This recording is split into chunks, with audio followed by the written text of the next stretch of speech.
I have spent my entire life working against covert threats to this country.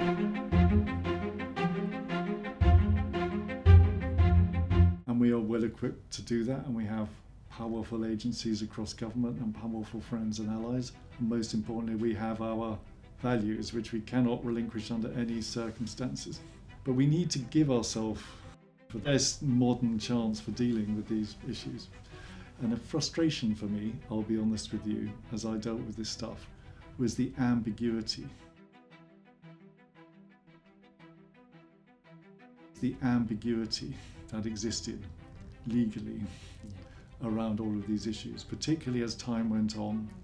They were manifest in the digital space, and that people were exploiting our open society to plot and carry out acts of aggression and harm against citizens. And of course, there's a few vivid examples of that you have seen. Moments after the attack in Salisbury. They remain in a critical condition after being exposed to the substance Novichok. The three suspects are believed to be in Russia. The attack by the Russian military intelligence service in Salisbury against British citizens, one of whom died as a result, I think tells you all you need to know, both about the nature of the adversaries that we're up against and the fact that this is going on. Now, those people rely on this ambiguity, on being able to operate covertly in a way that they are unchallenged. I saw our opponents exploiting this ambiguity to advantage and pushing attempts in the covert space in a way that we didn't really have an answer for. What the National Security Bill aims to do fundamentally is to bring clarity.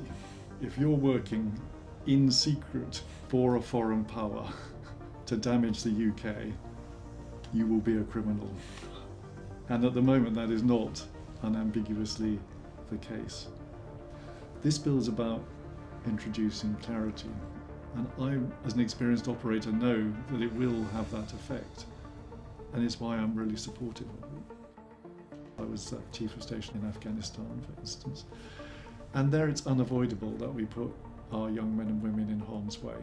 You can't avoid it. It's part of the job. So the physical danger is there, but we work very hard to mitigate it.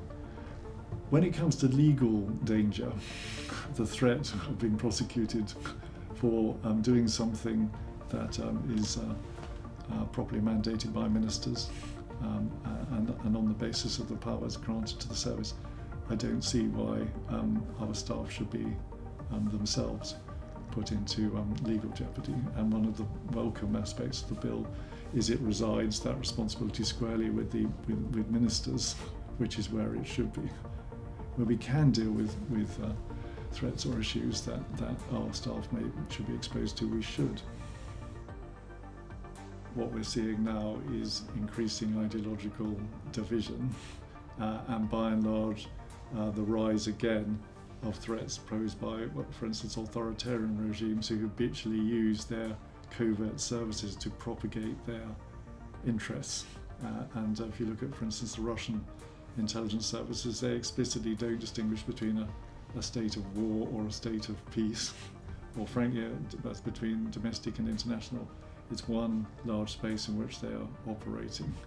And they will seek, in the current context of Ukraine, for example, to weaken things that stand in their way. Western alliances, Western institutions, Western capabilities, all of these are in frame. And this is people working in secret to weaken those things. And it's those things that are there to protect us. I've looked hard at the bill, and I think it does take us forward. And as I've said, I really welcome it. And let's be clear, amongst our allies, we are almost uniquely unprotected against this sort of a threat. Most of our key allies have already, in some cases decades ago, adopted these measures and found them a very useful tool when it comes to confronting covert threats. And I suppose the thing that makes the timing of this really welcome for me is the advent of the cyber dimension to all of this, because that breaks down boundaries. So at least in the past we were defended physically by our location and by our geography. People had to come here to visit harm on us. Now, that's not true anymore, and I think that's what makes this really timely. The reality is, when you look at the way in which information is being disrupted, misrepresented to achieve malign influence, for instance, that's a modern, very modern version, admittedly of a very old thing, but fundamentally influenced by the digital world. My career energized me, so I found it sobering to see the threats that are arrayed against us, but I find it absolutely inspirational to see the work that goes on to deal with them, and I'd invite you to take real confidence in what happens.